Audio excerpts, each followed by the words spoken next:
This is advanced cardiac assessment. First thing we are going to do is auscultate the carotid arteries. I'm just going to listen to you. Locate the carotid arteries on both sides of the neck. Ask the patient to hold their breath to prevent breath sounds from obscuring the vascular sounds, and listen with the bell. We are listening for a bruit, which suggests arterial narrowing.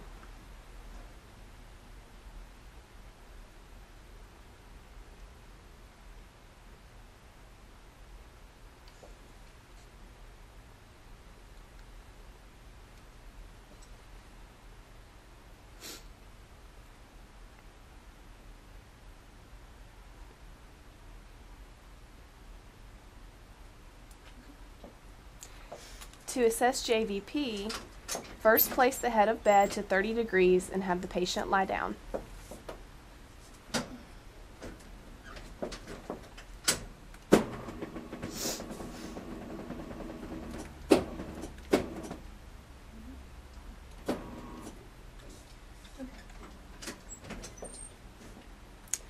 Identify the external jugular on each side and then find the internal jugular. Using a light, find the highest oscillation point of internal jugular pulsations on both sides. You may need to lower or raise the head of the bed to find this point depending on the patient's volume status and/or disease state. Now focus the pulsations of the right side.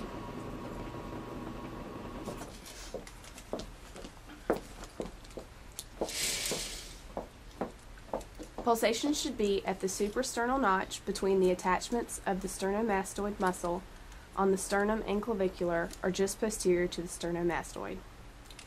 Use a ruler held vertically from the sternal angle and an object at a right angle from the pulsation. Measure the distance in centimeters above the sternal angle. Normal is 3 centimeters. If measured from the right atrium, normal is 8 centimeters. Next is palpation of the epitrochlear lymph nodes. Start by sitting the patient up.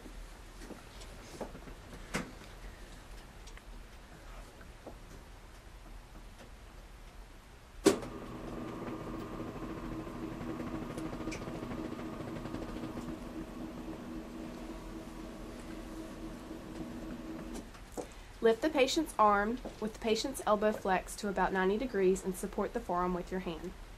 Reach behind the arm and feel the groove between the biceps and triceps muscles, about 3 centimeters above the medial epicondyle.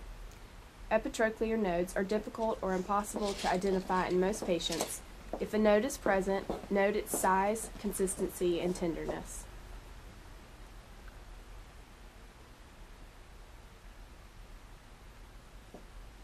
Next, we're going to assess the lower extremities. Any area of edema is identified and examined for extent, warmth, erythema, and tenderness. Symmetry or lack of it is noted. Pitting occurs with visible and palpable depressions caused by pressure from the examiner's fingers on the edematous area, which displaces the interstitial fluid. The presence and degree of pitting are noted. In the general examination, the skin is inspected for jaundice, bruising, and spider angiomas, which are suggestive of a liver disorder. Next, we're going to assess the inguinal lymph nodes. Ask the patient to move the genitals.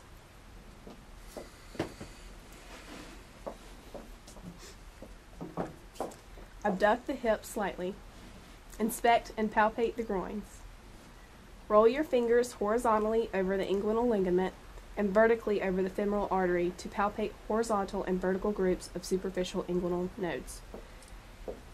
It is common to feel spotty inguinal lymph nodes. With enlarged nodes, note their size, consistency, tenderness, and fixation to surrounding structures.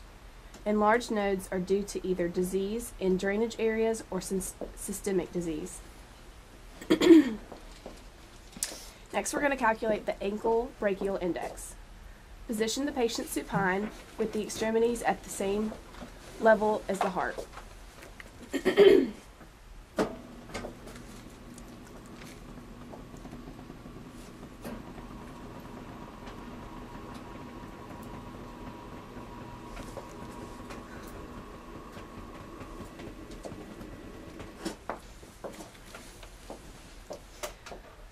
Blood pressure cuffs must be the appropriate size to prevent obtaining inaccurate height or low readings. The width of the cuff should be at least 20% greater than the diameter of the limb, so the artery under evaluation can be compressed when the cuff bladder is inflated.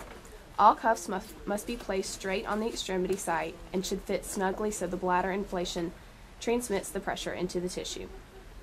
To obtain the systolic blood pressures, apply the cuff to each ankle.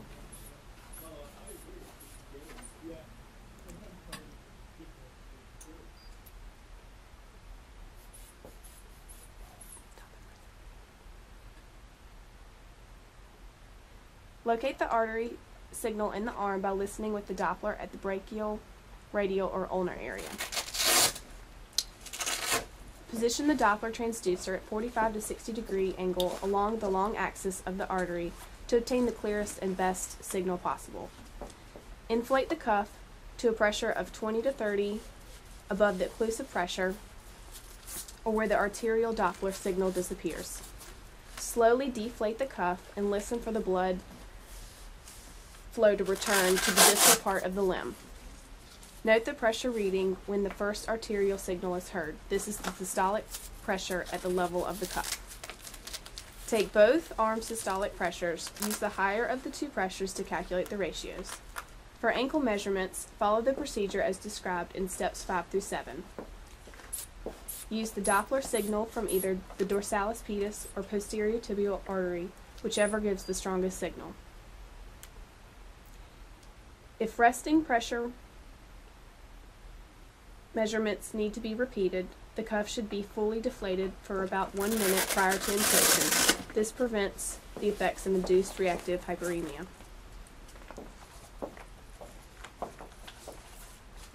Next, we're going to assess for varicose veins. Examination should include inspection for venotensive skin changes, varicose veins, Doppler assessment, and duplex assessment where indicated. Arterial pulses and or ankle brachial pressure indices should also be noted. Handheld Doppler examination provides a simple, non-invasive technique for assessing varicose veins, which improves the accuracy of clinical examination in the outpatient setting. Next, we're going to palpate the precordium. Sit the patient up at an angle of 45 degrees.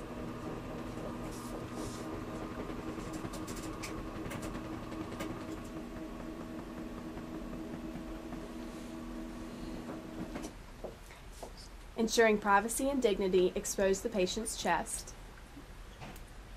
Ask the patient to breathe normally.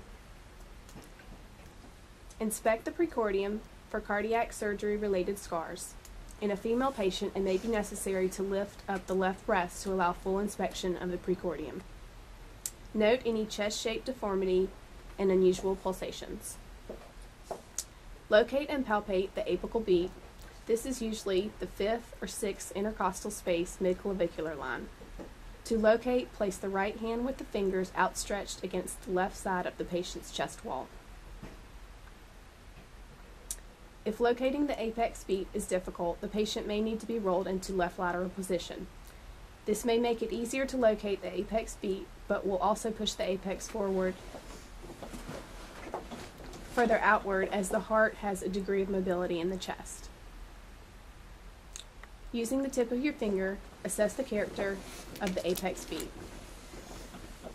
If the beat is displaced, check that the trachea is central. If the trachea is deviated, this indicates a mediastinal shift. Palpate the left of the sternum to ascertain whether the hand visibly lifts with each ventricular contraction. Place the heel of the right hand with fingers pointing upwards over the precordium to the left of the sternum. In normal circumstances, the movement related to respirations will be felt. If the hand is lifted with each ventricular contraction, then this is referred to as a left parasternal heave, usually due to right ventricular hypertrophy or volume overload. Next, we're going to percuss the heart borders.